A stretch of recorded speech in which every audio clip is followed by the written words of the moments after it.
presidente Lula também nessa entrevista para o ICL, para o portal ICL, ele acabou dizendo que para o ministro Alexandre de Moraes, ele disse o seguinte: olha, não queime o seu filme, a sua história aí que foi bem feita, sua biografia que foi muito bem feita aí com o julgamento da trama golpista, com essa questão do Banco Master, se considere impedido do julgamento de tudo que é voltado a Daniel Worcaro e Banco Master.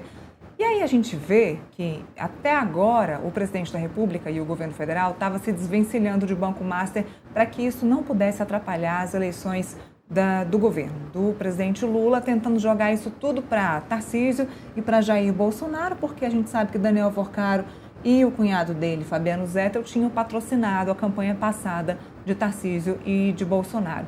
Dito isso, a gente entendeu agora que o presidente Lula também compreendeu que sim, o Supremo Tribunal Federal e as relações espúrias dos ministros podem atrapalhar a campanha do presidente Lula este ano, sim.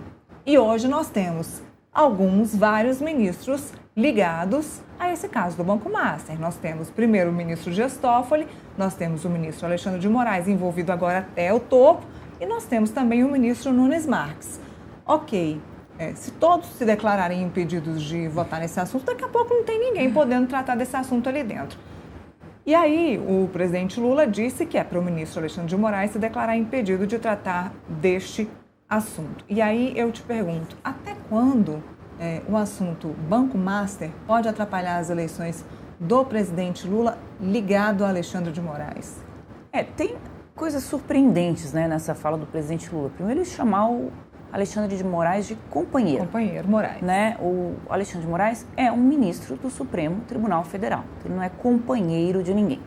Né? Deveria ser tratado, inclusive, pela liturgia ali do cargo e não ter nenhum tipo de relação com o presidente da República que tire a isenção até de um julgamento.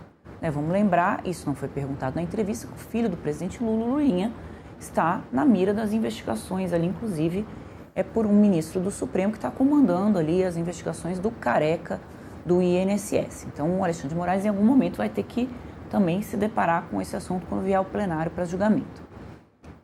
Então, o Alexandre de Moraes não é companheiro de ninguém, se não deveria ser.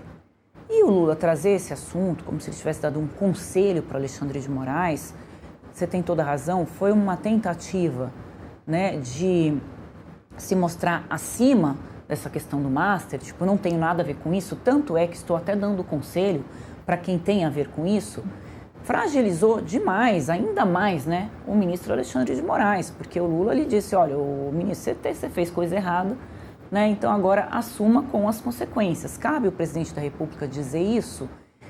Então, assim, ficou muito constrangedor ali para o Alexandre de Moraes a fala do Lula. O Alexandre de Moraes era ali alguém importante para o governo, como você bem colocou, porque foi ele, né, que fez todo o enfrentamento aí com o bolsonarismo, com os atos golpistas, que levou à prisão do ex-presidente Jair Bolsonaro e de todo mundo ali, e isso ajudou, obviamente, na eleição do presidente Lula, porque o país fez a sua escolha ali por um discurso pela democracia. Ainda bem, né, que a gente optou pela democracia, porque o outro caminho, né, não é um caminho muito bom, né? A gente está falando sobre uma ditadura. Então, esses movimentos todos do Alexandre de Moraes reforçaram um discurso do governo, inclusive o mote da campanha do Lula, né? Que é: não vamos retomar o fascismo, vamos optar pela democracia. Então, a partir do momento que o Alexandre de Moraes se mostra fragilizado, reforça o discurso dos bolsonaristas de que, na verdade, ele atuou politicamente. Ele atuou para tirar o Bolsonaro das eleições, não para defender a democracia, porque ele se igualou ali, né, a todo mundo que fez coisas erradas ao aceitar um contrato milionário, né, no escritório da sua esposa. O que se diz, né, que o Alexandre de Moraes poderia ter falado: olha, eu não vou mais seguir no Supremo, a minha mulher tem um escritório, antes de assinar o contrato, né, é aqui que eu vou ganhar meu dinheiro, eu quero viver aqui da advocacia, vou sair do Supremo Tribunal Federal e tudo bem, teria resolvido o problema. A questão é que ele ficou ali e isso constrangeu bastante a corte, né, quando veio a público que esse contrato ali existiu e outras pessoas ali do Supremo Tribunal Federal também enrolados com essa história do Master. É como você falou, né, Neila? O Daniel Worcaro tinha mais de 100 empresas. Então, todo mundo, em algum momento, comprou nem que seja um sorvete de alguma loja que seja do Daniel Vocaro, né? Ele tem loja de roupa, tem loja de sorvete, tem loja de iogurte, tem loja de tudo, de academia de ginástica. Então era um emaranhado. O que quer se saber agora, e vamos ver se ele vai contar, a quem ele atendia. Porque pelo visto não vai sobrar ninguém, como você bem colocou, nem no Supremo, nem em lugar nenhum, né, Neila? Então é um assunto que pode interferir sim nas eleições, porque a delação do Vocaro vai vir a público muito próximo da campanha eleitoral. Ela vem a público este ano ainda. Sim. O caso não se conclui agora, mas a delação sim. Né? Se fala muito, ele está correndo para delatar, mas é de uma obviedade gritante, né? Ele quer sair da cadeia, então é óbvio que ele está correndo para fazer a delação premiada. Não besteirice falar que ele está querendo correr por conta disso ou daquilo. Não. Ele está preso, né? Então, assim, qualquer um que estiver preso vai querer correr para tentar, pelo menos, reduzir a sua pena e ter um mínimo de perspectiva de quando é que você vai ser solto, né?